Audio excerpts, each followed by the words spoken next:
My name is Christina Nakaya of Fit and Bendy, and I'm a contortionist and a flexibility instructor here in Hollywood, California. Here are 8 essential stretches that every belly dancer could incorporate into your warm-up to use in conjunction with the other exercises that you like to do before you dance. These stretches target some of the muscles that are really important to be open and that might get chronically tight, and the more open they are, the more beautiful and extensive your dance can be. So as always, if you have any history of health problems or injuries or concerns about your body, please talk to your doctor or to your physical therapist before incorporating anything new into your routine. When you're doing these exercises, if you have any pain that feels bad or worrisome, again, just back off and talk to a professional and figure out what's going on with your body before attempting that stretch again. That said, if you go slowly and really listen to your body and feel where you are right now, these stretches can help you have a greater range of motion in your dancing. I hope you enjoy them. This first stretch is an active flexibility stretch for the shoulders. So we're actually using the muscles in the back to open up the front of the shoulders, and it also connects the arm to the back, which is important for dance because then when you move your arms, you're moving them from your core. So we're going to start by pulling the rib cage in. Right arm extends out long to bring it back by your ear. You want to bring it back as far as you can without letting those ribs open. Then slide the shoulder down as you push the outside of the armpit forward. You think about rotating the arm down into the socket, and you'll feel that that's going to fire these muscles in your back. Then you'll use those muscles in your back to pulse the arm straight back, keeping as much space as possible between the shoulder and the ear. You can bend the elbow slightly if that helps you activate those muscles in the back. Feel all of this opening up, those back muscles really firing for a nice open carriage and a lot of range of motion in your arms as you dance. It's very important to stretch the pectoral muscles before you dance. These are the muscles in your chest, so you can have a nice lifted open chest and have more range of motion in your arms. The best way to do this is with the arms straight out to the side. The tendency in this stretch is to let that shoulder rotate forward. Then you're skipping the best part of the stretch, so you really want to rotate the shoulder back. What we're going to do is put one hand on the wall, fingers are spread out, arm is straight, rotate that shoulder back, opening up the chest, and then slightly rotate the body in away from the wall, and then you can really feel all of this opening up. You can see if that shoulder's rotated forward. This is shorter. You want to make it longer by rotating the shoulder back. I'll show you what that looks like from the back as well. You can see that the arm is behind me.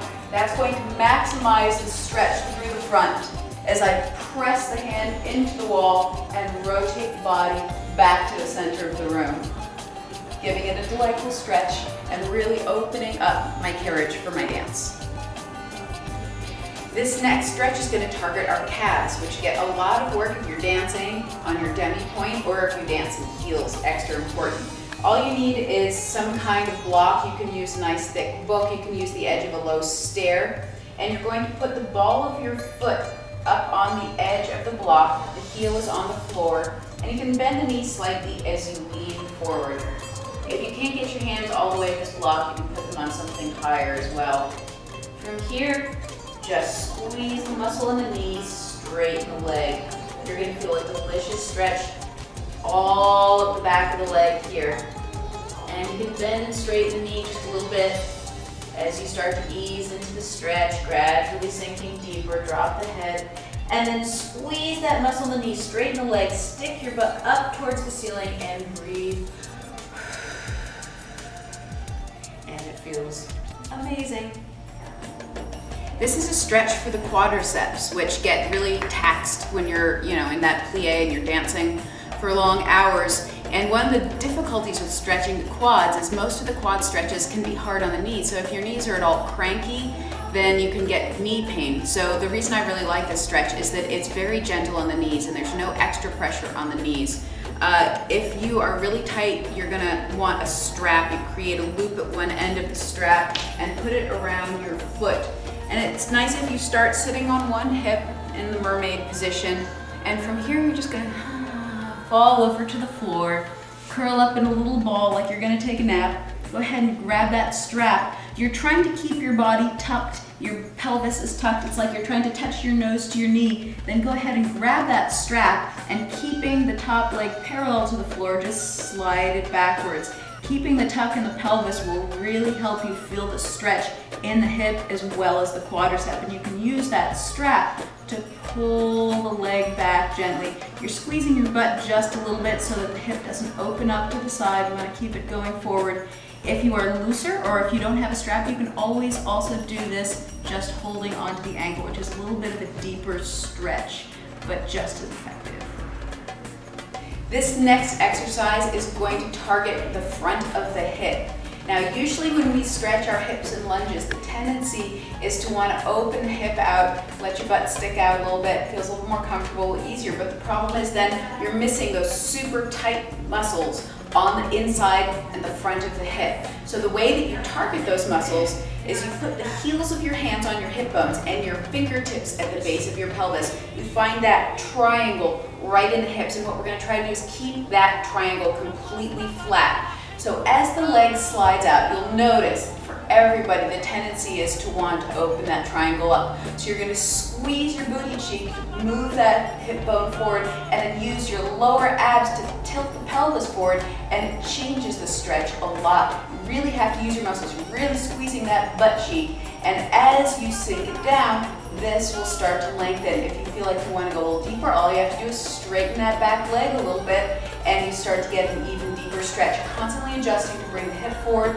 and tuck the pelvis under. You'll feel that targets much deeper layer of muscle in the front of the hip, which you will need if you want to do back bends later to get that extra length. Now we're going to stretch the obliques, the muscles that run up the side of the body. We're going to try to target all the way from the hip up through the ribs and even into the shoulders. And these are muscles that we use so much in belly dance to be able to lengthen the hips and get that extra range of motion in the rib cage, so they're really important. You want to open up the feet a little bit wider than hip distance, and it really helps if you have a strap. You can use anything for this. You can use your belt, anything that you have handy. Hands are going to go a little bit wider than shoulder width apart, and you want to feel like you're trying to rip that strap in half by opening up the shoulders. Then bring the arms straight up over the head, keeping the ribs in, and you're going to lean slowly over to one side. As you start, you see the hips don't really move, and I'm reaching out with the arms. I'm trying to make my waist as long as possible, and this bottom arm can be used to pull myself a little deeper, and I'm really feeling that stretch through the ribs. Now to get that into the hips as well, all you have to do is slide the hips out, and then again pull yourself a little deeper, and both sides. You'll feel that so much all the way from the ankle bone all the way up through the shoulder. Enjoy. One of the best ways to practice back bending is actually from kneeling rather than from standing, because then you don't have to worry about pitching over backwards, and you can also really feel the muscles a little bit better. So we're going to just warm up the back on our knees. You're going to stand up tall on your knees, tuck the pelvis slightly into that neutral position, and then one hand at a time is going to reach back to your heel for an extra support so that you can really start to engage, lifting from the abdominal muscles all the way up through the chest as one arm extends back behind you. The head can drop back. The whole front of your body is opening up. You're squeezing your butt just a little bit and using your upper back muscles to lift your back as the arm falls back behind you. And you can do that on both sides. Be careful when you come out that you're really lifting from your abdominal muscles, not just shoving your hips forward. Again, keeping that length and lift in the lower back the entire time. And if you're wanting to learn back bends but doing it from standing still feels overwhelming, this is a wonderful place to start. Saving the best for last, we're going to work on back bends. Everybody likes to see a beautiful back extension in their dance. So we're going to talk a little bit about how to do that safely and how to warm that up without crunching into your lower back. The tendency when you're back bending is to start to shove your hips forward, and then your whole body weight is sinking into your lower spine, which is really hard on the vertebrae down there. So instead of doing that, again, you want to find that neutral pelvis position, lifting the pelvis up and forward, really using those lower abdominal muscles. And as you go backwards, instead of starting from the hips, start from the head. Head drops back, chest lifts, and keeping that tuck, that lift in the pelvis. You go over backwards. Now you see my body is so much longer here instead of collapsing into the back. The abs should be working like crazy as you back bend. And to warm it up, you start small. You start with just the upper back, going back and up a couple times. And as that starts to feel easier and more supported, then you start to go deep into your back bend.